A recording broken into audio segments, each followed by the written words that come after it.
kita live-kan dengan topik apakah Bible itu firman Tuhan. Yang diskusi adalah antara Bapak Romi dengan Adinda Roy. Seperti biasa, rule kegiatan kita ini, pertama nanti diberikan masing-masing pihak waktu untuk opening statement 5 menit ya. Di Pak Romi nanti opening statement 5 menit berkaitan dengan materi topik kita hari ini. Adinda Roy juga memberikan opening statement 5 menit. Siap ya? Siap. Nah, setelah itu, setelah opening statement 5 menit, kita masuk sesi kedua yaitu tanya jawab. Tanya jawab ini saya berikan waktu masing-masing 3 menit. 3 menit kepada Adinda Roy, 3 menit ke Bapak Romi. Ini akan berlangsung agak beberapa ronde, 3 menit ini, sampai pada akhirnya kita nanti closing statement. Nah, jadi gitu saja rule-nya. Bisa dipahami Pak Romi dan Dinda Roy? Ya, Insya Allah siap. Betul.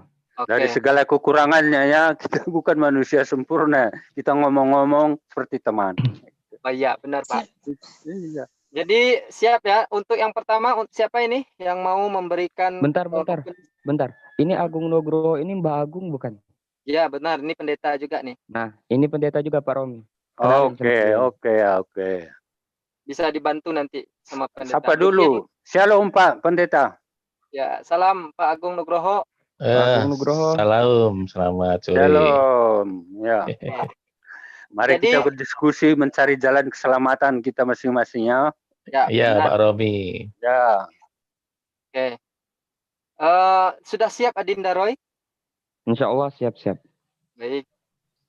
Diskusi kita dimulai dengan opening statement dari Adinda Roy. Silakan. Assalamualaikum warahmatullahi wabarakatuh. Alhamdulillahilladzi arsala Rasulullah bil huda. Allahumma shalli ala sayyidina Muhammad wa ala ali sayyidina Muhammad. Selamat sore menjelang malam Pak Romi, Mbah Agung. Selamat sore. Channel Bamtri. Pada sore hari ini saya sama Pak Romi sedang mau berdiskusi masalah sebuah tema yang berjudul apakah Bible ini firman Tuhan atau Alkitab. Nah, ya kita dulu ada pendeta yang lain. Iya, betul. Saya menyampaikan dalam pihak saya Pak Romi, dalam kami betul bahwa Alkitab itu dulunya memang firman Tuhan. Firman Tuhan dalam artian itu Injil itu adalah kitab yang diberikan kepada Nabi Isa alaihissalam dengan menjalankan ketauhidannya dan menjalankan syariat nabi-nabi terdahulu yang masih memegang tauhid. Ini bisa kita kenali di Ulangan 6 ayat 4, Shema Israel, Adonai Elohinu, Adonai Echad. Di situ, dengarlah hai orang Israel, Tuhan itu Allah kita, Tuhan itu Esa. Itulah syariat yang pertama sekali dibawa oleh Nabi Musa di Ulangan 6 ayat 4. Kemudian di syariat Nabi Yesus juga mengatakan hukum yang terutama ialah dengarlah hai orang Israel, Tuhan itu Allah kita, Tuhan itu Esa. Hukum yang dibawa oleh Nabi Muhammad juga begitu. Qul huwallahu ahad, katakanlah Tuhan itu Esa. Jadi dari kitab-kitab terdahulu memegang namanya pegangan tauhid. Namun Pak Romi dan Mbah Agung perlu saya jelaskan, Al-Quran juga mengkonfirmasi.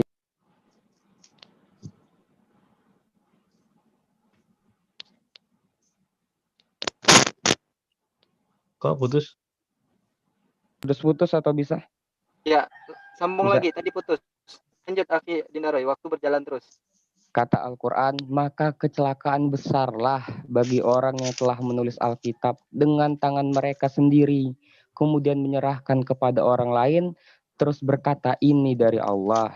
Jadi kalau orang berkata, apakah Roy Robinson itu percaya Alkitab itu firman Tuhan? Ya, saya percaya Alkitab itu firman Tuhan. Namun firman Tuhan itu telah diganti, telah dirubah oleh tangan-tangan manusia. Maka turunlah Al-Quranul Karim sebagai penyempurna kitab-kitab terdahulu.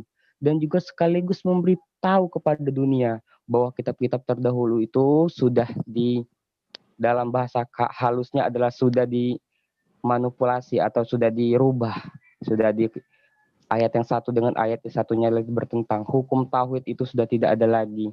Makanya dengan turunnya Al-Quran, dengan turunnya Rasulullah, dengan turunnya syariat Islam sebagai, kalau Rasulullah khataman nabiyyin artinya penutup para nabi, Al-Quran menyempurnakan kitab-kitab terdahulu sekaligus memberitahu bahwa kitab-kitab terdahulu sudah dipalsukan atau sudah dimodifikasi.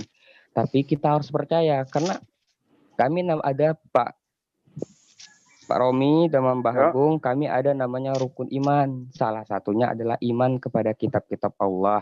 Salah satunya adalah Alkitab. Terima kasih.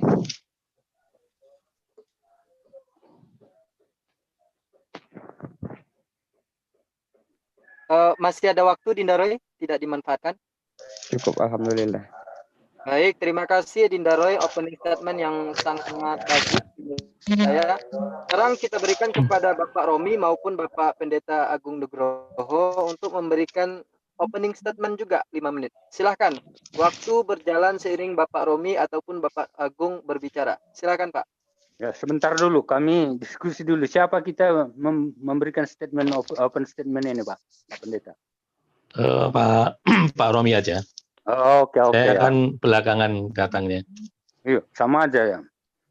Di depan ke belakang itu sama-sama keselamatannya. Santai. Sudah Pak Romi dulu aja. Oh, gitu ya. Ya, silakan Pak Romi. Oke, terima kasih atas kesempatannya. Shalom atas nama Tuhan kami Yesus Kristus untuk seluruh umat dunia. Shalom. Ya, izinkan kami Bapa yang di surga, sedikit kami akan berbicara, berdiskusi, membicarakan tentang kebenaran guna keselamatan kami masing-masing. Karena Tuhan kami Yesus Kristus, siapapun kita tidak mau ada yang tidak selamat, terutama di akhirat nanti. Gitu ya. Ya, saya tidak panjang-panjang open statement ini. Tentu kita mau selamat di dunia, mau juga selamat di akhirat. Nah, bagaimana caranya? Bagi kami orang Kristen, telah ada buku pegangan kami, Bible, yang terdiri dari Perjanjian Lama dan Perjanjian Baru. Di sana sudah tertulis teks-teks sebagai penuntun jalan keselamatan itu bagi kita semua. Hanya saja dalam perkembangannya, ya kita sudah tahulah ya. Tentu dengan catatan Tuhan kami Yesus Kristus tidak satu pun ingin tidak ada yang selamat di akhirat nanti. Ya, tentu ada statement, open statement di depan tadi sudah kita simak. Nah, nanti kita akan bicarakan. Jadi bagi kami ya tidak menghendaki, terutama tuntunan junjungan kami, tidak mau satu pun celaka, baik di dunia, baik di akhirat nanti. Jadi makanya telah dia turun sebagai firman dan segala-galanya sebagai petunjuk kehidupan hidup di dunia ini. Kita harus bersatu dalam keadaan bagaimanapun, harus kita tetap mencintai. Kalau kita tidak diterima orang, tidak masalah. Tapi tetap akan mendoakan keselamatan orang lain. Tidak bisa kita doakan, upayakan keselamatan diri kita masing-masing. Bagi kami tidak boleh. Maka ya mari didiskusikan. Karena ada dua pandangan atau lebih. Mungkin dalam saat ini ada dua pandangan cara berbeda kita mencari jalan keselamatan. Ataupun yang lain tadi sudah kita dengarkan. Ya, saya tidak panjang lebar, hanya itu dari pembukaan saya. Mungkin ada bisa tambahan dari Bapak Pendeta. Silakan Pak. Oke, terima kasih Pak Romi. Jadi seperti tadi kawan kita dari Muslim yang mengatakan ya, bahwa kitab Injil itu Alkitab katakanlah begitu ya. Tadi dikatakan sudah ada campur tangan dari manusia, seolah-olah Alkitab yang dipercaya oleh orang Kristen itu bukan yang asli gitu ya. Sudah ada campur tangan dari manusia. Tapi saya meyakini ya bahwa Alkitab yang diterbitkan oleh Lembaga Alkitab Indonesia itu kan tentunya digodok oleh para pakar yang tahu tentang literatur bahasa-bahasa asli daripada kitab suci yang terdahulu itu ditulis. Jadi hingga saat ini saya meyakini bahwa apa yang ditulis di dalam Alkitab itu adalah kebenaran. Kebenaran yang memang harus diwartakan ya, disebarluaskan. Bahkan kan Tuhan Yesus sendiri pernah mengatakan supaya para murid itu pergi ke seluruh bumi ya, untuk mewartakan. Jadi saya pikir kalau tadi kawan kita Muslim mengatakan bahwa kitab yang sekarang dijadikan landasan kekristenan itu palsu gitu ya. Nah, tolong nanti ditunjukkan ya, yang asli itu yang seperti apa, sehingga kita bisa membandingkan yang asli seperti ini, terus yang palsu dirubah seperti ini. Saya pikir itu aja tambahan dari saya. Terima kasih. Baik, terima kasih. Kita ucapkan kepada ya, sebentar. Terima kasih kita ucapkan kepada Pak Romi dan juga Pak Agung yang sudah memberikan opening statement-nya kurang lebih 4 menitan tadi. Sekarang kita masuk kepada sesi yang kedua, yaitu tanya jawab. 3 menit, 3 menit. Dari pihak Muslim itu cukup Adinda Roy. Dari pihak Kristen boleh Pak Romi kolaborasi dengan Bapak Agung Nugroho. Nah, sekarang karena tadi Bapak Pendeta Agung sudah melontarkan pertanyaan, ya, kalau memang menurut pihak Muslim, Adinda Roy tadi pernyataannya Bible itu sudah diubah, coba tunjukkan bagaimana Bible yang seharusnya, begitu ya. Silakan 3 menit Adinda Roy. Sebelumnya saya mohon maaf ini, bisa enggak wajahnya ditampilkan? Tadi opening statement udah, sekarang open wajahnya coba.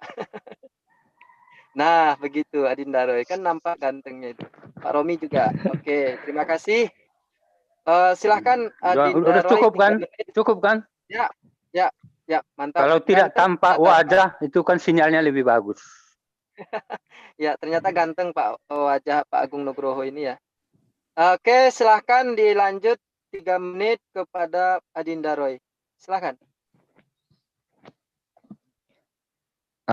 Terima kasih untuk Pak Romi dan juga Pendeta Pak Agung Nugroho, Pak Pendeta, terima kasih atas pertanyaannya tadi. Sedikit menanggapi Pak Romi, itu Al-Quran yang menuliskan seperti itu, bukan omongan saya, Pak. Al-Quran menulis bahwa celaka besarlah orang yang menulis Alkitab dengan tangan mereka sendiri, terus memberikan kepada orang dan lalu berkata, inilah dari Tuhan, padahal hanya memperoleh keuntungan yang sedikit. Itu Al-Quran yang ngomong, Pak. Mengenai Pak Agung tadi, sebentar. Pak, saya satu-satu dulu nih. Siapa tadi? Pak Romi. Bapak mengatakan sebarkanlah Injil ke seluruh makhluk. Itu kalau tidak salah di Markus 16 ayat yang ke-16. Kalau saya tidak salah menangkap. Itu mohon maaf, kalau kita menuju ke kodeks atau manuskrip, ada sekitar 24.000 manuskrip ya Pak ya, dari Alkitab itu sendiri. Kalau kita merujuk kepada kodeks Sinaiticus, itu ayat itu tidak pernah ada loh Pak. Markus 16 itu cuma berhenti pada ayat yang ke-9. Bahkan Bible sekarang ada loh. Tapi saya belum, karena saya ini lagi di rumah teman, ya belum di rumah. Di rumah saya itu ada sebuah buku yang karangan Ustadz Insan Mokoginta, itu dijelaskan bagaimana kodeks Sinaiticus Vatikanus, terus Markus 16 ayat yang ke-16 itu tidak pernah ada. Hanya berhenti pada ayat yang ke-9.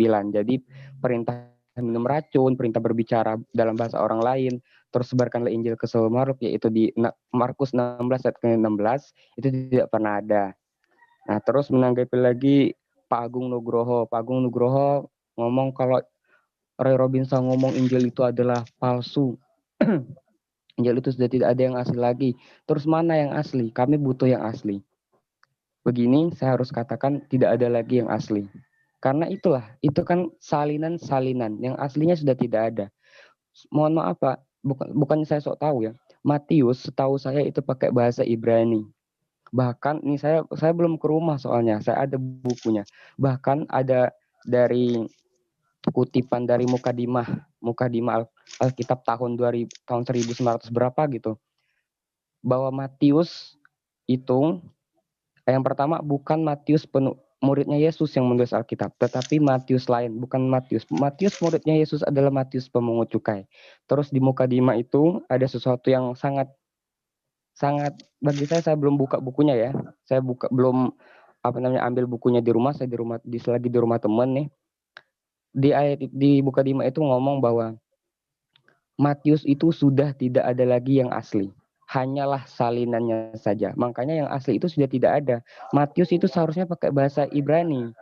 Ya, karena menurut itu tadi Matius itu kan yang pertama. Baik, terima kasih Dinda Roy, waktunya sudah habis 3 menit. Selanjutnya kita berikan waktu 3 menit kepada pihak Kristen, Bapak Romi maupun Pak Pendeta Agung. Sekali lagi saya dengan kerendahan hati ya masing-masing pihak. Silahkan ditampilkan wajahnya karena ini para penonton juga mau melihat wajah para debater yang tangguh ini nih, baik pihak Kristen maupun pihak Muslim. Silahkan. Ya, oke, kalau tampilkan gambar sinyalnya bisa tidak bagus. Enggak Pak, tetap bagus, suaranya bagus kok. Silahkan. 3 menit ini juga berdasarkan pengalaman ini. Ya, seiring Pak Romi berbicara, silakan. Oke, saya dulu Pak ya Pendeta. Nanti lanjut ya. Ya. Oke, terima kasih atas beberapa pertanyaannya yang perlu kita simak dan luruskan. Pertama, banyak kodek-kodek ya. Apakah itu perlu masalah lagi?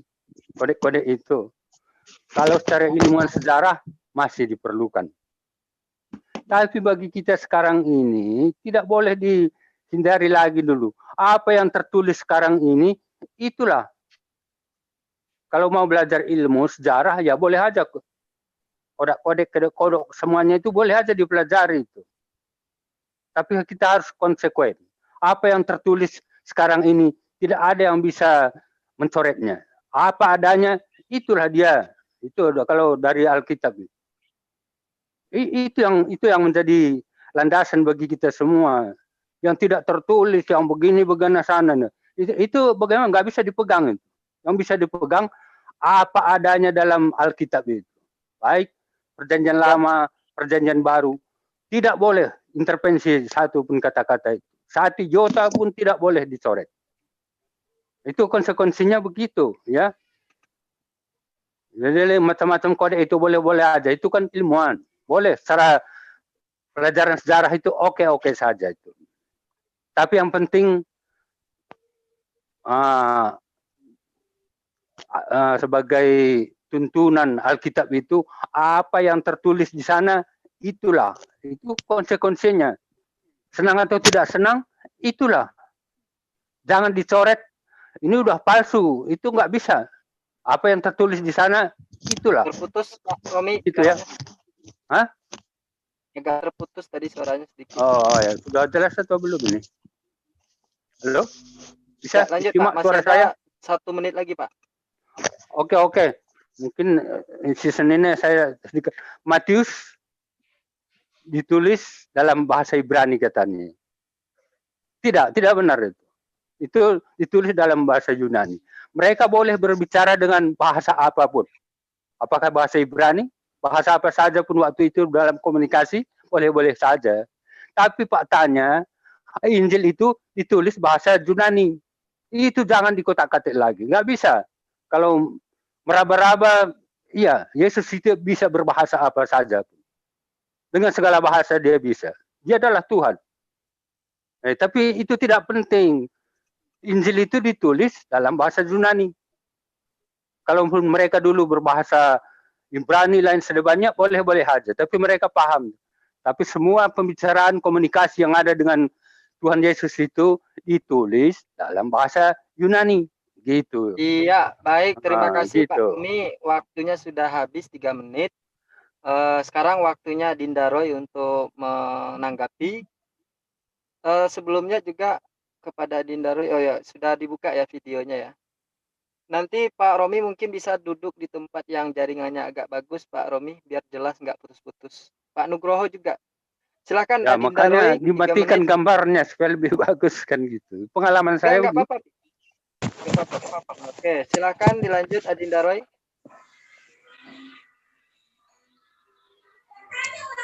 Tiga menit Adinda Roy siap ya?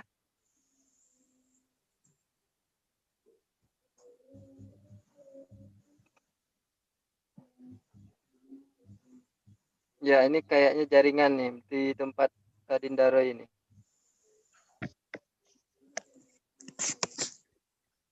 Adinda Roy keluar dari Zoom. Sepertinya ada kendala jaringan di tempat Adinda Roy.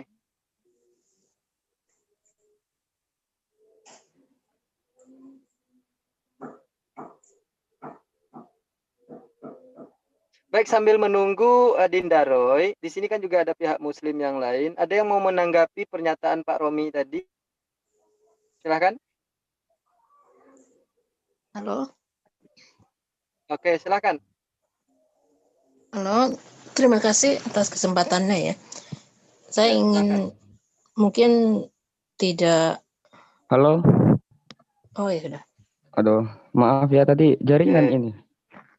Halo, halo, Sudah bergabung kembali Adinda Roy? halo, bisa dimonitor? Halo? Bisa. Ya. Oh bisa, suara bisa ya. Oke, silakan Adinda Roy dibuka juga videonya. Pak Romi sudah buka video itu. Sudah kan? Bisa 3 dengar menit suara siap saya? Adinda Roy ya. Siap. Saya undur sebentar ya. Undur sebentar ya, mau ke belakang sebentar. Bisa dimulai, Pak? Ya, silakan Adinda. Ya, tadi Bapak mengatakan Injil Matius bukan ditulis dalam bahasa Ibrani. Saya langsung buka nih, untung saya punya PDF-nya. Pembukaan Injil Matius, percetakan Arnoldus ND, terbitan LBI tahun 1975. Saya bacakan Pak ya pembukaannya. Menurut tradisi, buka kurung yang tidak sepenuhnya terjamin kebenarannya. Injil pertama ditulis oleh Rasul Matius. Ia juga bernama Lewi. Ini bisa dilihat di Markus 2 ayat 14 dan Lukas 5 ayat 27. Menurut tradisi yang tua sekali, Matius menulis Injilnya dalam bahasa Ibrani, artinya bahasa Aram, yang menjadi bahasa rakyat di Palestina. Tetapi Injil asli itu, kalau pernah ada, segera diterjemahkan ke dalam bahasa Yunani. Injil dalam bahasa Ibrani tidak ada lagi. Jadi saya tidak salah jika mengatakan bahwa Injil yang asli itu sudah tidak ada lagi. Injil Matius yang asli pun sudah tidak ada lagi. Itu bukan saya yang tulis, itu dipercetakan Arnoldus ND tahun 1975, terbitan LBI. Ini ada yang lebih menarik lagi, yang tidak sepenuhnya terjamin kebenarannya. Berarti seluruh Injil Matius belum terjamin 100% benar. Ya, ada juga yang menarik lagi. Kalau pernah ada, tetapi Injil asli itu buka kurung kalau pernah ada. Kalau pernah ada, berarti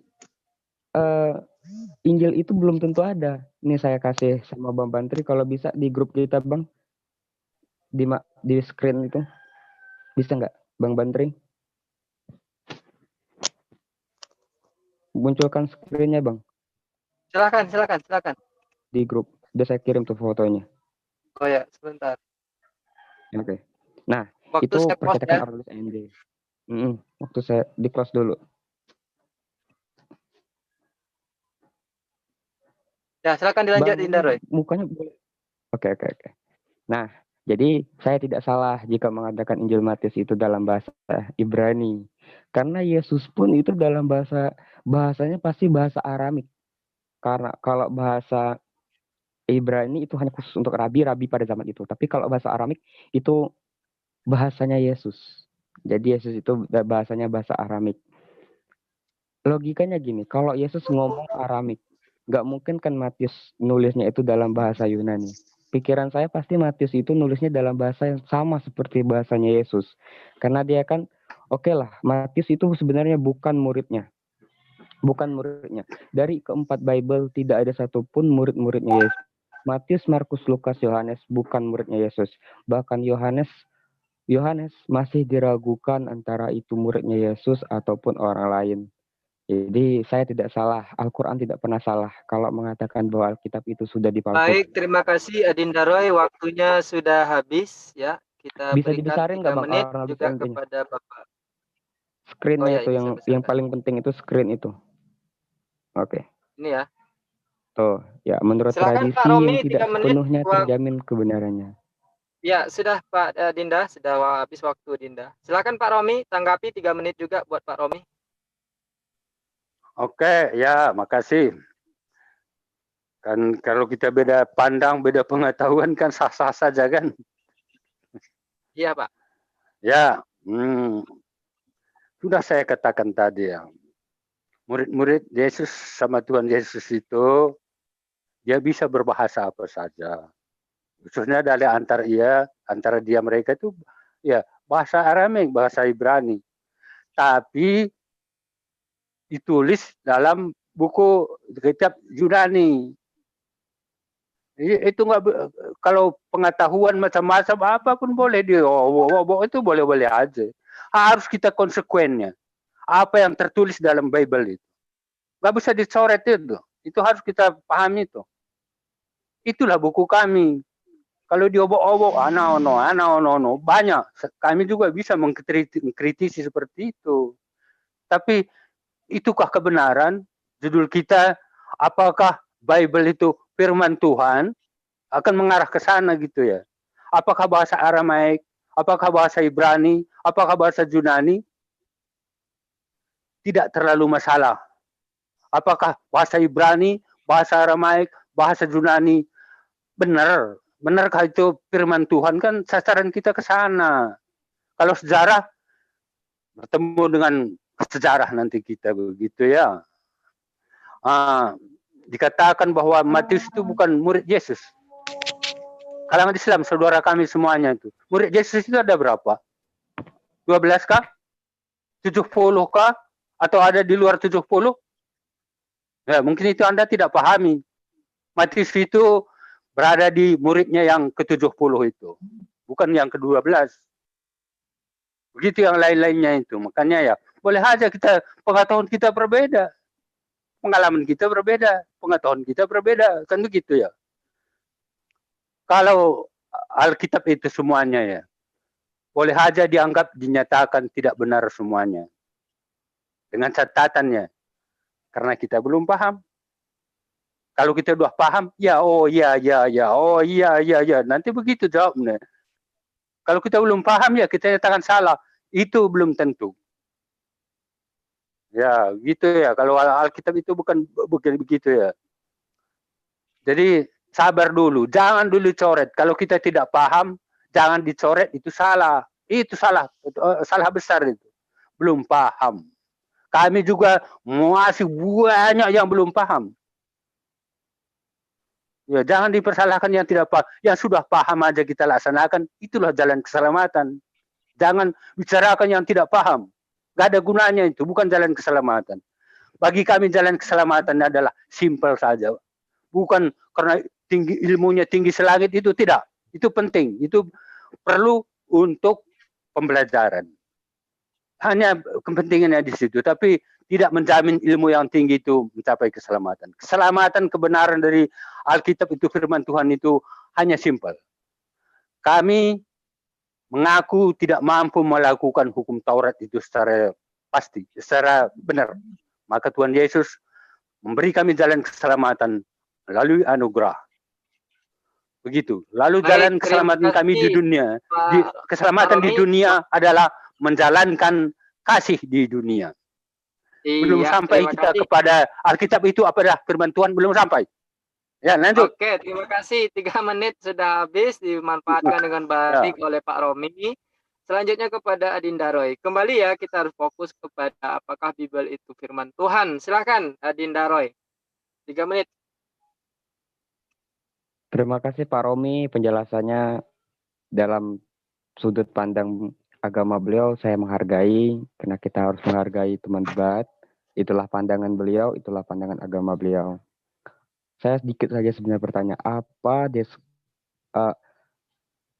ciri-ciri kitab yang asli itu bagaimana, Pak? Apakah ada kualifikasi, oh itu kitab palsu, itu kitab asli? Apa ciri-cirinya, Pak? Sekian situ saja, dikit saja. Ciri-ciri kitab yang asli menurut Bapak itu apa? Apakah dia harus sampulnya kayak gini, atau kok sampulnya harus kayak gitu? Apa, Pak? Ciri-ciri suatu kitab bisa dikatakan asli dan ciri-ciri suatu kitab bisa dikatakan palsu. Seperti itu. Baik, itu pertanyaan saya rasa tidak perlu sampai habis waktunya 3 menit. Silahkan Pak Romi, dijawab 3 menit Pak. Oke. Begini ya, maaf ya. Kami tidak pernah menyalahkan Alkitab kami. Alkitab kami itu palsu, tidak akan pernah itu. Mungkin di antara teman-teman ini menyalahkan, menganggap palsu. Maka kalianlah yang menunjukkan kepalsuannya di mana gitu ya. Bagi kami, Alkitab yang ciri-cirinya itu Alkitab yang sekarang ini. Itulah yang benar. Itu udah pasti karena bernilai nilai-nilai kebenaran. Baik secara sains, baik secara moral, semuanya tertulis kebenaran di sana. Ya mungkin jawaban saya singkat saja. Kami tidak pernah menganggap buku kami itu palsu. Hanya dari kalian yang menganggap palsu. Seperti open statement tadi. Kalau kami, inilah. Yang ada sekarang ini, itulah. Pak Romi, ya mohon fokus kepada pertanyaan. Kalau Pak Romi menganggap bahwa kitab Pak Romi itu tidak palsu, jadi bagaimana ciri-ciri atau karakteristik sebuah kitab yang asli dan karakteristik kitab yang palsu itu bagaimana Pak Romi? Silakan Pak. Kan dia bernilai kebenaran. Itulah dia ajarannya kebenaran menuju jalan keselamatan. Itulah yang asli. Kalau kita belum paham, jangan dibilang tidak salah. Menurut kami 100% itu adalah asli. Ciri-ciri bagaimana itu? Kalian yang mendefinisikan bagaimana yang palsu. Kalau kami menganggap Alkitab sekarang ini asli, 100% asli karena bernilai kebenaran jalan keselamatan. Baik secara dunia, baik secara akhirat. Itu isinya. Jadi dia asli 100%. Jadi maunya apa itu bahasa agama, bahasa Alkitab? Jalan keselamatan di dunia, jalan keselamatan di akhirat. Bagaimana kita hidup sentosa di dunia ini? Itu yang tertulis dalam Alkitab. Berarti asli ada di sana. Ya mungkin itu yang bisa saya jabarkan. Oke, baik. Kita kembalikan kepada Adinda Roy. Jadi itu jawaban sementara dari Pak Romi Adinda Roy bahwa karakteristik dari sebuah kitab yang asli itu adalah ajaran kebenaran di dalamnya. Begitu Adinda Roy. Nah, sekarang kembali kepada Adinda Roy. Apakah sudah tepat jawaban Pak Romi ini menurut Adinda Roy? Apakah benar karakteristik yang disebutkan oleh Pak Romi itu sudah ada dalam kitab sucinya, Bible itu, ya, tentang kebenaran itu? Silahkan Adinda Roy. Maaf Pak Romi, kali ini saya kurang setuju dengan Bapak. Karena kalau masalah janji Pak, janji iblis pun bisa berjanji. Iblis itu kan berdusta. Dustanya itulah dia berjanji. Dengan dustanya itu dia berjanji masalah keselamatan. Jadi kalau keselamatan, iblis pun bisa berjanji masalah keselamatan, Pak. Iblis bisa berjanji. Nah, tapi kalau Alkitab itu, karakteristik itu gimana? Bagi saya karakteristik yang paling utama, suatu kitab suci dikatakan suci, itu yang pertama adalah dia murni datang dari Tuhan. Tidak ada campur tangan manusia. Setinggi apapun jabatan manusia tersebut, dia tidak berhak menulis satu titik pun di kitab suci Tuhan. Itulah yang pertama saya. Murni dari Tuhan. Jadi entah dia itu rasul, entah dia nabi, entah dia raja, bahkan dia presiden pun tidak boleh menambahi satu titik pun di kitab suci Tuhan. Itu bagi saya. Itulah namanya firman Tuhan. Yang pertama karakteristik yang harus kita tahu adalah satu kitab suci dikatakan suci. Yang pertama dia harus murni dari Tuhan. Tidak ada campur tangan manusia. Sehebat apapun manusia tersebut. Yang kedua, dia mempertahankan bahasa aslinya. Jadi kalau ada pertentangan masalah translate atau terjemah, kita bisa berpatokan ke dalam bahasa asli. Itu yang kedua. Yang ketiga, suatu kitab suci dikatakan suci kalau tidak ada pertentangan di dalamnya.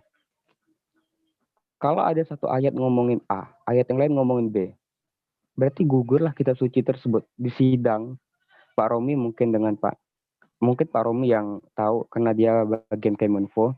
Di sidang Pak Romi, kalau tidak salah saya, kalau dua orang saksi memberikan kesaksian, saksi yang pertama dengan saksi kedua itu beda, dua-duanya ditolak. Betul begitu kan Pak? Makanya kalau ada ayat mengatakan dia adalah manusia. Ayat yang lain dia mengatakan dia adalah nabi. Ayat yang lain mengatakan dia adalah rasul, berarti itu bertentangan. Contohnya kayak gitu. Misalnya di ayat yang lain dia makan nasi, di ayat yang lain dia makan mie. Berarti beda kan, Pak? Itu ditolak. Nah, itulah menurut saya tiga ciri-ciri yang paling spesifik dari satu kitab suci. Yang pertama, dia harus berbahasa aslinya supaya bisa jadi patokan kalau kita salah translate. Yang kedua, dia harus berasal dari Tuhan tanpa ada campur tangan manusia. Yang ketiga adalah dia tidak boleh terjadi pertentangan, tidak boleh kontradiksi. Jadi harus kalau kontradiksi, kita mau pilih yang mana? Sekian, gitu saja Bung Bantri. Mungkin Mbak Agung mau tambahin sesuatu. Ya, boleh. Terima kasih Adinda Roy. Terima kasih. Ya. Bagus sekali argumennya. Silakan Pak Romi ataupun Pak Agung Nugroho menanggapi apa yang sudah disampaikan oleh Adinda Roy tadi. Silakan Pak. Ya, giliran ini saya juga dulu Pak Pendeta ya. Ya, silakan Pak. Pak Romi. Nah, baru kita menuju apakah Bible itu firman Tuhan begitu ya. Sudah mulai tersirat sedikit. Bagi kami ya, firman Tuhan itu adalah Yesus Kristus itu sendiri. Bukan Bible. Firman telah menjadi manusia. Jadi manusianya Yesus lah itu loh. Firman bagi kami. Alkitab itu bagaimana posisinya? Alkitab itu adalah kesaksian-kesaksian yang pernah dialami Allah SWTA, penampakannya semua ditulis di sana. Yesus sendiri banyak berkata-kata yang ditulis dalam Alkitab itu. Begitu ya. Jadi firman yang sesungguhnya bagi kami bukan Alkitab. Pahami itu. Firman yang sesungguhnya adalah Yesus Kristus yang telah menjadi manusia, bisa berbicara kita seperti kita, bisa bertindak seperti itu. Firman atau Allah itu sendiri. Itu dulu. Jadi firman bagi kami bukan Bible. Bible adalah kesaksian tulisan-tulisan para saksi matanya atau cerita-cerita yang lain-lainnya itu ditulis di sana sebagai tuntunan kehidupan kita. Begitu ya. Jadi karena firman Tuhan itu adalah Yesus Kristus. Baca nanti Yohanes pasal 1 sampai 3 ya. 1 sampai 3 jelas di sana. Enggak boleh dicoret. Sudah tertulis di sana. Firman menjadi manusia. Pada mulanya gitu. Enggak boleh dicoret. Apa adanya di sana terima. Senang atau tidak senang, terima apa adanya. Lalu tentang bahasa original teks ya. Itu banyak juga siapa itu. Zulkifli itu mempertahankan. Sama juga dengan yang lain-lainnya itu. Sampai di mana itu? Bahasa teks itu bagaimana sih? Original itu bagaimana sih? Boleh-boleh aja. Semuanya kitab suci ditulis dalam teks originalnya. Apakah bahasa Yunani? Apakah bahasa Ibrani? Itu teks aslinya. Perlu. Tapi tidak cukup. Kalau hanya kita mengandalkan bahasa originalnya, maka hanya orang tertentu yang tahu. Kalau saya tuduh orangnya, hanya Zulkifli yang paham, yang lainnya itu tidak paham. Yang paham masalah Al-Quran itu yang benar-benar hanya Zulkifli. Yang lainnya kemana kalian? Kalau tidak diterjemahkan. Walaupun ada kekeliruan, masih jauh lebih baik daripada membaca teks asli tidak paham. Kalau hanya bahasa asli tidak universal. Kita tidak semua paham. Mungkin Anda ini pun bisa paham Al-Quran melalui terjemahan.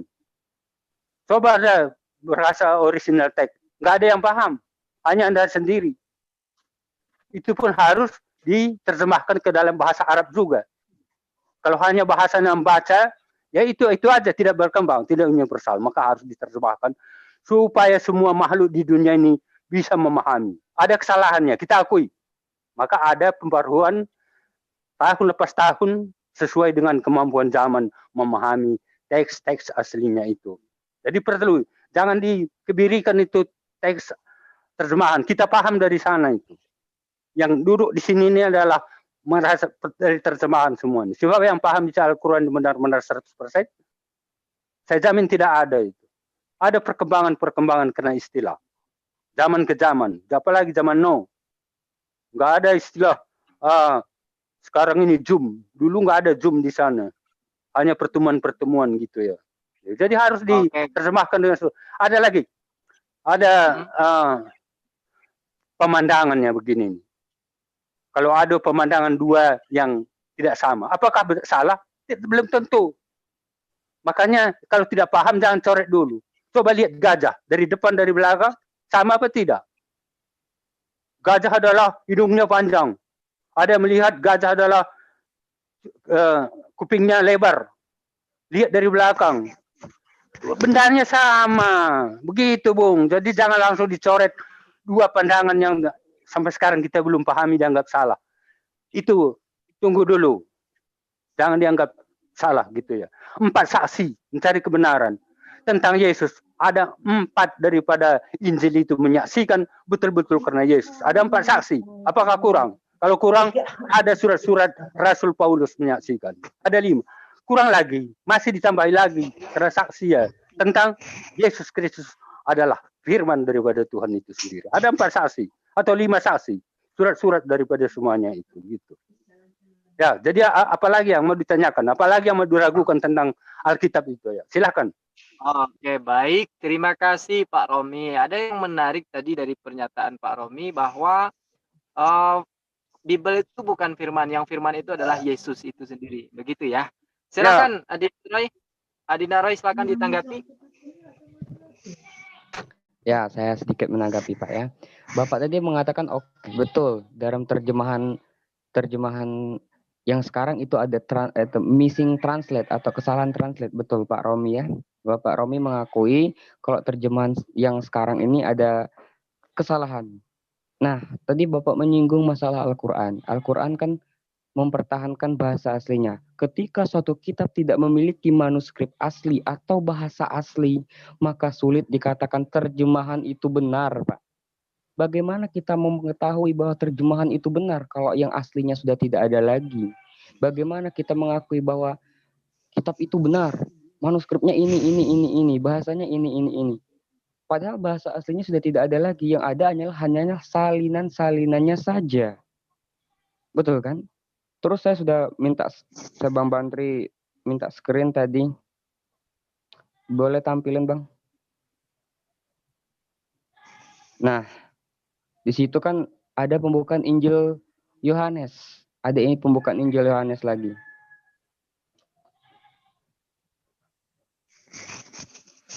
Kriteria suatu kitab suci harus ada nama agama dari Tuhannya loh Pak. Betul, Bapak pasti akan menyelamatkan. Agama tidak pernah menyelamatkan, betul. Tetapi Pak, Tuhan itu pasti dia akan menetapkan sebuah suatu agama pasti ditetapkan di sebuah kitab suci Pak. Dan juga pasti kitab suci itu memiliki sebuah moral. Kitab suci manapun di situ pasti mengajarkan tentang moral. Moral kepada manusia, moral kepada hewan, bagaimana kita berdiskusi dengan manusia, bagaimana kita menyanjung Tuhan. Di situ ditulis dalam suatu kitab suci. Bapak Romi mengakui bahwa ada missing translate atau kesalahan translate. Betul juga. Memang bukan kesalahannya, mungkin ada kurang tepat. Kurang tepat ya Pak ya? Ya. Oke, begini nah, itu betul Bapak, betul memang kurang tepat. Saya setuju dengan Bapak kalau Alkitab terjemahan LAI itu memang kurang tepat. Saya setuju. Tetapi Pak, kalau ada bahasa aslinya, kita bisa tahu loh Pak, apa makna katanya itu kita bisa tahu. Sesuai yang saya ngomongkan tadi, suatu kitab suci kalau tidak memiliki manuskrip asli, maka sulit dikatakan terjemahan itu benar. Karena dalam bahasa Yunani itu kan cuma salinan. 24.000 manuskrip dari manuskrip Alkitab, tidak ada satupun yang sama loh Pak. Manuskrip A dengan B, Codex Sinaiticus, Vaticanus, itu tidak ada yang sama.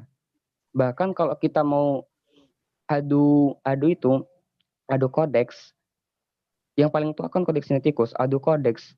Mungkin yang Bapak percaya adalah Codex Vaticanus yang tertua. Kodeks yang tertua, saya sedikit, bukannya saya mengajari Bapak, saya tahu Bapak sudah menguasai Alkitab. Di Codex Vaticanus, Yohanes pasal 1 ayat 1 sampai 40 tidak pernah tertulis. Ya, dan juga mohon maaf, saya harus menyampaikan sebuah Pak, ada isu-isu nih Pak, entah Bapak tahu atau tidak. Yohanes pasal 1 ayat 1 sampai ke-18 itu ada isu-isu yang mengatakan bahwa itu adalah filsafat Platonis. Entah itu benar atau tidak, mungkin Bapak Agung sama Bapak Romi yang akan menjelaskan. Terus lagi di Kodeks Vatikanus, kalau saya bahas kodeks sedikit ya, sedikit saya bahas kodeks.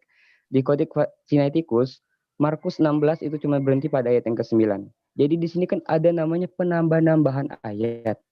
Betul, ada penambah-nambahan ayat di sini. Kenapa di kodeks yang paling tua saja tidak tertulis? Kenapa di Bible berikutnya tidak tertulis? Berarti betul lah kata Al-Quran.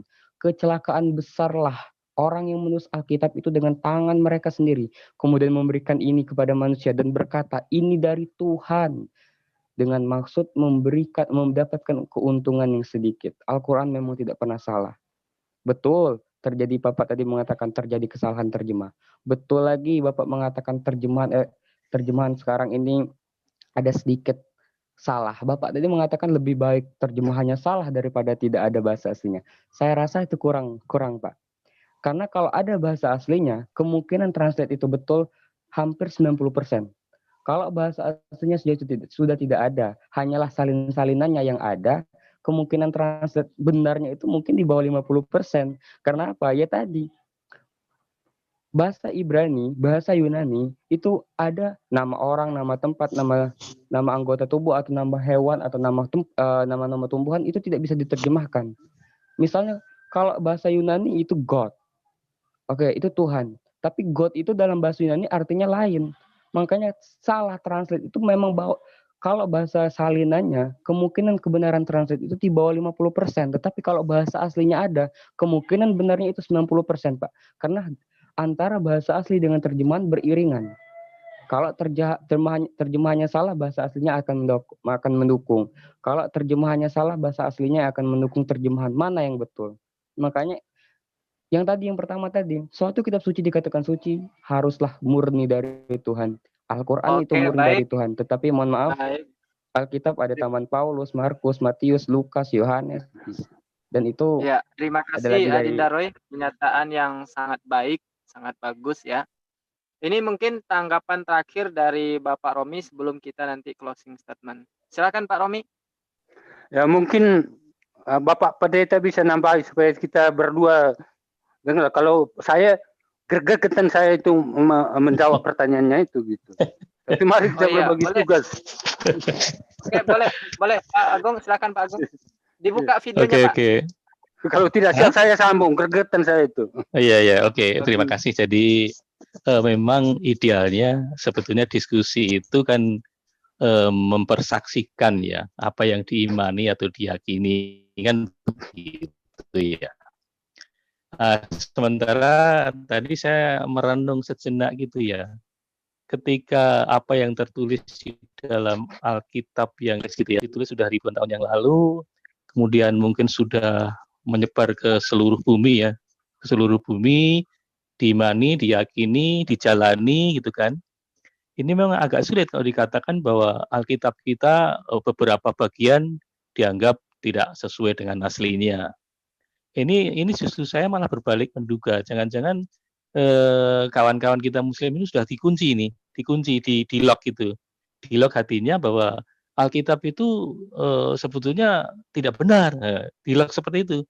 Jadi seperti Bapak Romli tadi katakan, mungkin karena ketidakpahaman ya, ketidakpengertiannya sehingga mengatakan bahwa Alkitab itu tidak benar. Padahal sebetulnya ibaratnya begini ya, saya mencontohkan nih. Analoginya begini, kita menonton sinetron nih. Sinetron itu sebetulnya ada 10 episode nih. Tapi kawan-kawan Muslim baru menonton 4-5 episode sudah meninggalkan itu. Sehingga 6 sampai 10 episode yang merupakan ending daripada sinetron itu kawan-kawan nggak tahu. Finalnya cerita itu nggak tahu. Nah, saya mengibaratkan kawan-kawan Muslim memandang Alkitab itu seperti itu. Padahal sebetulnya contoh nih, kawan-kawan Muslim hanya membatasi bahwa Yesus yang kita yakini sebagai Tuhan, itu hanya sebagai nabi, hanya sebagai utusan gitu, seolah sama dengan nabi-nabi yang lain. Padahal Allah sendiri ya melalui Yesus itu ingin menunjukkan gitu loh, bahwa Yesus itu tidak hanya sebagai nabi, tetapi sebagai Tuhan yang dipakai oleh Allah sendiri, dan Allah itu ada di dalam diri Yesus untuk menyelamatkan manusia. Misinya Alkitab itu sebenarnya apa? Menyelamatkan manusia yang percaya kepada Yesus sebagai Tuhan dan Juru Selamat. Nah, itu di close ya oleh kawan-kawan Muslim, itu di close, tidak sampai ke kisah Yesus bahwa Yesus itu adalah sebagai Tuhan. Padahal di Alkitab kita itu banyak itu ayat-ayat yang mengatakan bahwa Yesus itu adalah Tuhan gitu loh. Mungkin kalau kalian membaca Yohanes ya, Yohanes 1 ayat 1 gitu dan seterusnya, tapi tadi sudah diklaim nih bahwa Yohanes 1 sampai 18 itu sedang desas-desus kan tadi begitu, apalagi ada desas-desus seperti itu, semakin mengunci diri nih. Alkitab kita itu seolah tidak benar. Padahal Yohanes 1 ayat 1 itu tentang firman ya. Kan begini bunyinya. Pada mulanya adalah firman ya. Firman itu bersama-sama dengan Allah dan firman itu adalah Allah. Nah, mungkin dari ayat ini aja sudah blunder. Kok dikatakan firman bersama-sama dengan Allah? Nah, seolah ada lebih daripada satu Allah. Bukan, sebenarnya bukan seperti itu pemahamannya. Karena firman itu yang saya pahami pada mulanya itu adalah roh, ya, yang tidak berwujud, tidak tampak, tidak bisa dilihat oleh siapapun gitu. Itu firman roh. Nah, firman itu bersama-sama dengan Allah itu ya sama dengan roh Allah. Ya. Roh Allah di Alkitab kita disebutkan kitab Kejadian ya. Kejadian pasal 1 ayat 2 berbunyi begini. Bumi belum berbentuk dan kosong. Gelap gulita menutupi samudra raya dan roh Allah melayang-layang di atas permukaan air. Nah, roh Allah ya yang berkarya di dalam kitab Kejadian 1 itu adalah merupakan karya atau pekerjaan Allah menciptakan alam semesta. Ya, roh Allah yang tadi firman itu menciptakan alam semesta kita sebut dengan Bapa. Ya. Kemudian firman yang dalam karya atau pekerjaannya menyelamatkan manusia yang jatuh dalam dosa, yang tadi saya katakan oleh Pak Romli juga katakan inti dari Alkitab adalah keselamatan, itu ada di dalam diri Yesus Kristus. Makanya disebut dengan anak. Nah, gitu loh. Itu bisa di... Baik, Pak Agung, sudah selesai? terima kasih. Sudah habis. Ya. Kita langsung closing, karena Pak Agung ini tergantung bahasanya. Silakan closing statement, Pak, 5 menit. Pak Romli? Pak Romi mau tutup juga? Ya, silakan berdua. Ya, tadi kan saya berdua yang membuka. Berdua aja, berdua. Pak, berdua aja. Nah, 5 menit ya, dibagi 2 aja 5 menit. Tadi Pak Agung tergantung. Bapak Pendeta dulu lah. Bapak Pendeta dulu lah. Oke. Pendeta, yuk. Closing statement berarti saya teruskan aja ya. Tadi kan baru firman sebagai anak gitu ya. Iya, lanjut Mbah, lanjut buat Mbah apa sih yang enggak. Oke. Aduh, si cantik ini. Ini Mbak Agung ini dituakan lo di grup lo. Oh iya. Oke, saya teruskan ya. Habis ini Mbah sama Umi Rifa bisa nggak? Ya. Saya mau sholat asar, mau mandi, Bang Tri. Saya juga mau sholat dulu sore, enggak? Saya mau Nanti. Ya. Boleh. Silakan. Saya lanjut Mbak Agung nanti sama saya nanti malam atau kapan ya Mbak Agung ya? Iya. Kapan-kapan Mbak Ella. Kalau nggak ada. Ya, jangan lupa baca kitab ya Mbak. Ini kalau nggak ada. Ya. Enggak, soalnya kalau sama saya pakai dalil, jangan lupa baca kitab ya, Mbak. Ini, aku mau sampaikan dalil ini. Oke, aku mau lanjut. sampaikan dalil. Ya, 5 menit closing statement dari Mbak Agung Nugroho maupun Pak Romi. Silakan, Mbak. Oke, saya lanjut tadi ya. Firman yang dalam karya atau pekerjaannya itu menyelamatkan manusia yang jatuh dalam dosa. Ya, di mana firman itu senantiasa berada bersama-sama dengan Yesus Kristus. Maka Yesus Kristus disebut dengan anak. Nah, kita lihat di Injil Matius 1:20 yang berbunyi, tetapi ketika ia mempertimbangkan maksud itu ini pada saat kelahiran Yesus, malaikat Tuhan nampak kepadanya dalam mimpi dan berkata, Yusuf, anak Daud, janganlah engkau takut mengambil Maria sebagai istrimu, sebab anak yang di dalam kandungannya adalah Roh Kudus. Ya. Jadi Yesus itu adalah Roh Kudus berada di dalam dirinya, Roh Allah. Nah, kemudian selanjutnya firman yang dalam karya atau pekerjaannya sebagai penghibur, ya, disebut Roh kebenaran. Ini tertulis di Injil Yohanes 16 ayat 7 dan ayat 23 yang bunyinya seperti ini. Namun benar apa yang kukatakan ini kepadamu, ku besar ya, adalah lebih berguna bagi kamu jika aku besar ya, pergi. Sebab jikalau aku tidak pergi, penghibur itu tidak akan datang kepadamu. Tetapi jikalau aku pergi, aku akan mengutus dia kepadamu. Tetapi apabila ia datang, yaitu roh kebenaran, ia akan memimpin kamu ke dalam seluruh kebenaran. Jadi tadi disinggung bahwa murid Yesus itu hanya tadi itu yang 4 orang aja tidak dipercaya kan? Ya, Yohanes tidak dipercaya, Matius, apalagi murid yang beberapa dikatakan oleh Pak Romi ke-70 berapa juga tidak dipercaya kan? Jadi kalau menurut saya ini ya, kebenaran dari Alkitab itu tidak semata-mata seperti dalam kitab Kejadian gitu ya, bahwa semuanya disampaikan oleh Allah dengan Allah berfirman ya pada saat dengan Musa misalnya. Kalau ini bisa saja terjadi ya, bahwa di dalam perjanjian baru penulisan daripada kitab perjanjian baru itu karena kesaksian ya, seperti Pak Matius ya, menyaksikan dengan melakukan ini argumen saya, melakukan penelitian dan itu berdasarkan Roh Kudus yang memimpin dia gitu loh. Sehingga diyakini bahwa apa yang dituliskan itu benar adanya. Nah, itu yang harus diwartakan, yang harus disebarluaskan, bahwa keselamatan karena manusia jatuh di dalam dosa sehingga mengalami kematian, ini nanti ketika manusia meninggalkan dunia ini akan selamat, yaitu melalui diri Yesus Kristus yang adalah Allah sendiri juga. Nah, begitu menurut saya. Pak Romi, ini monggo ditambahkan, Pak. Ya. Tadi saya klarifikasi ya. Saudara antar Muslim ini butuh manuskrip. Alkitab Perjanjian Baru dan Lama itu ada lebih daripada 5.000 manuskrip. Ya, catat itu. Kalau mau ceritanya komplit nanti kita undang Bambang Dursena, pakar sejarah kami itu ya. Wah, jadi ada bahasa aslinya itu ya. Ditulis dalam bahasa Ibrani. Ya, bahasa Yunani. Manuskripnya itu catat ada 5.000.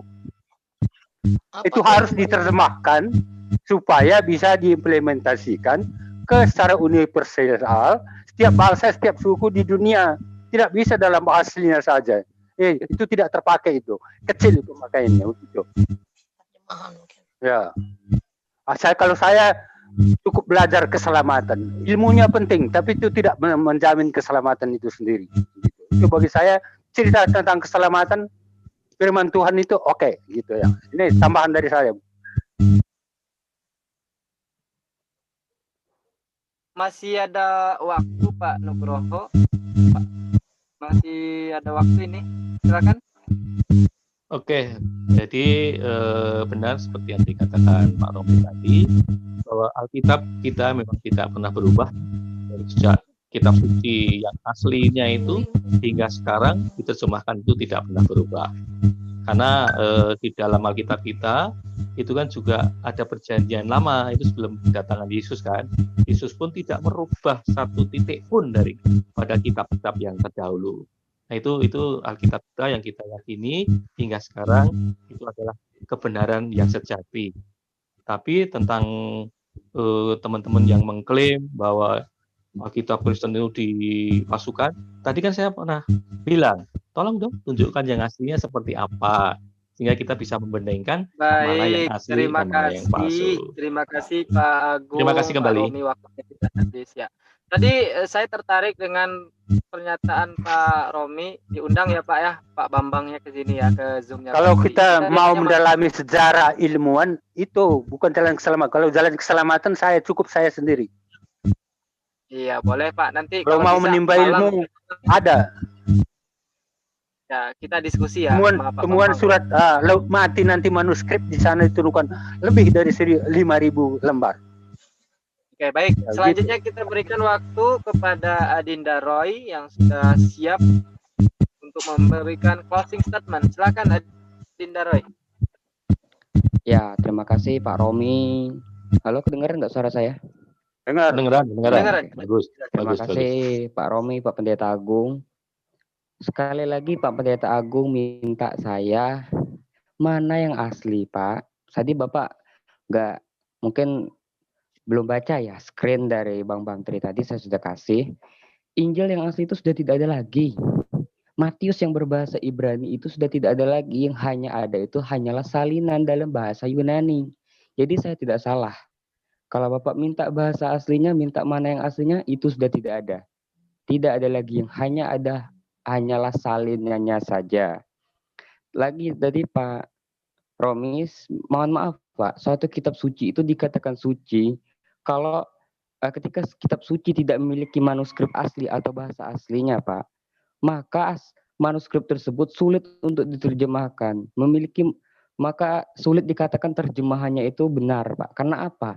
Yang hanya adalah salinannya saja. Hanya ada salinan dalam bahasa Yunani. Sekali lagi saya katakan, pasti ada salah-salah itu pasti. Karena ini kan disalin oleh manusia, bukan disalin oleh Tuhan. Pasti salah itu pasti. Karena kan kita manusia. Lagi. Apa lagi ya? Bentar.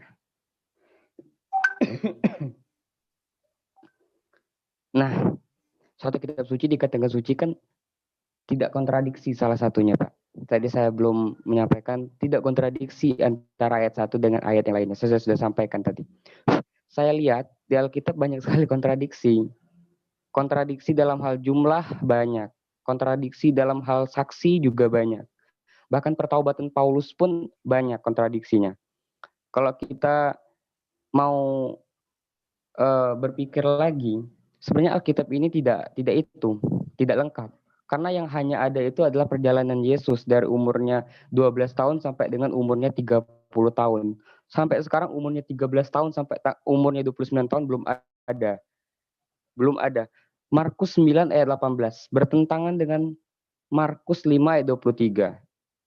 Terus 1 Samuel pasal 8 ayat 4 bertentangan dengan 1 Tawarik pasal 18 ayat yang keempat.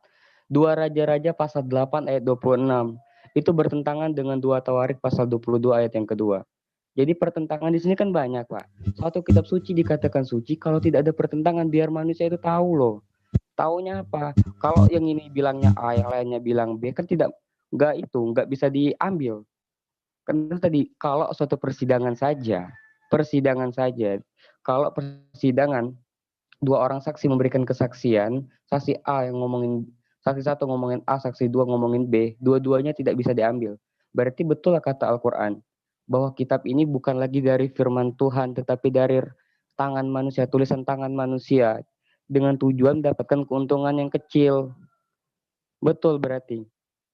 Keluaran 22 ayat yang ke-28. Janganlah engkau mengutuki Allah dan janganlah engkau menyumpahi seseorang pemuka di tengah-tengah bangsamu. Dengan Galatia pasal 3 ayat 13. Terkutuklah orang yang mati di kayu salib. Berarti itu sama saja mengutuki Tuhan. Kalau Yesus adalah Tuhan di Keluaran pasal 22 ayat yang ke-23, jangan kamu mengutuki Allah, jangan pula menyumpahi seseorang pemuka agama di tengah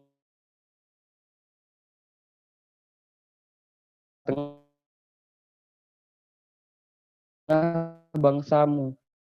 Kalau kita Galatia pasal 3 13 terkutuklah orang yang mati di kayu salib. Yesus kan mati di kayu salib. Dan ayat lainnya. Mana murni dari Tuhan? Kalau Alkitab dari Yeskiel, ada dari Salomo, ada dari Matius, Markus, Lukas, Yohanes, yang itu pun bukan murid-muridnya Yesus. Saya sudah buktikan kan tadi. Matius muridnya Yesus adalah Matius pemungut cukai, bukan Matius. Yohanes banyak Yohanes masih diragukan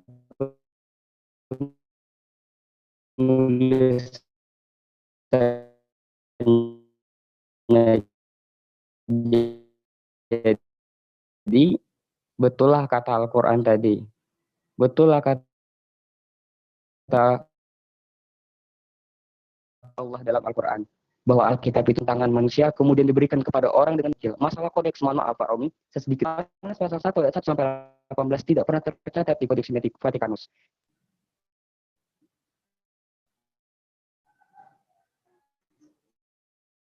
Tambahan lagi dikit, boleh nggak? Ya, silakan. Masih ada 30 detik lagi. Halo? Suaranya, ya silakan 30 detik lagi, Dinda. Oke. Putus-putus ya? Ya, terputus. Oke. Tadi Pak Agung minta itu kan terputus-putus ya? Ya, masih terputus-putus. Iya ya, putus-putus ya. Nah, ini jelas. Lanjut. Saya pause tadi waktunya. 30 detik lagi. Adinda Roy? Halo? Dinda Roy?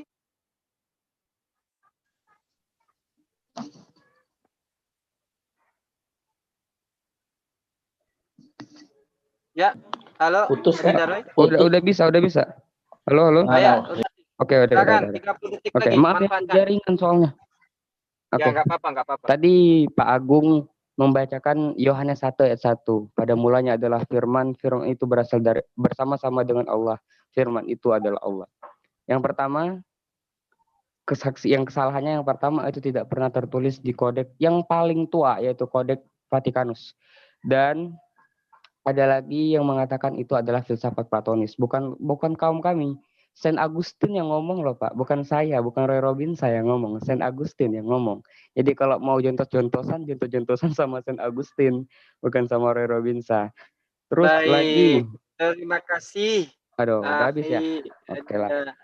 Adinda Roy, sayang sekali ya tadi waktunya gak terputus. Tapi saya rasa sudah tersampaikan semuanya dalam waktu 5 menit tadi, dan saya rasa Pak Romi dan Pak Agung Nugroho pun bisa memahami.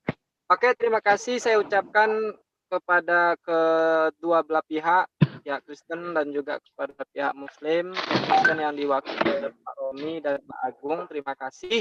Dan pihak Muslim diwakili oleh Adinda Roy, terima kasih. Dan terima kasih juga kepada para penonton Bamtri Channel yang sudah setia menonton dari awal tadi sampai akhir ini. Mudah-mudahan beroleh ilmu, ambil yang baik, buang yang tidak baiknya. Begitu saja. Dan jangan lupa untuk subscribe juga channelnya Adinda Roy. Channelnya Adinda Roy itu namanya Islamic Theology. Betul Adinda ya? Ya. Bila perlu undang saya ke channelnya. Iya, makasih ya Iya, Bapak boleh. Romi, Pak Agung. Terima kasih Maaf sekali kalau lagi. ada salah kata ya Pak ya. Tapi jangan Iya. kita caci maki ya. Kalau Iya, caci maki jangan aku caci kalah maki duluan. Kita nggak caci Kita maki, cari Pak. ilmu di sini. Iya. Ya, kita cari Banyak ilmu itu ya, Pak, ya. channel-channel caci maki semua. Saya nggak tahan mendengar begitu itu. Mendingan saya kalah duluan, keok. Di Zoom sini paling Oke, ini terima Pak. kasih Di Zoom sekali sini lagi kita terkenal paling ucapkan bagus ya. kepada kedua belah pihak, dan saya menunggu dari Pak Romi, mudah-mudahan bisa menghadirkan Pak Bambang juga di channel saya ini untuk berbagi ilmu ya, kita diskusi dengan cara yang baik. Terima kasih, kita akhiri billahi taufik wal hidayah wa ridho wal inayah fa'tabiru ya ulil absar la'alakum turhamun. Assalamualaikum warahmatullahi wabarakatuh. Waalaikumsalam Waalaikumsalam warahmatullahi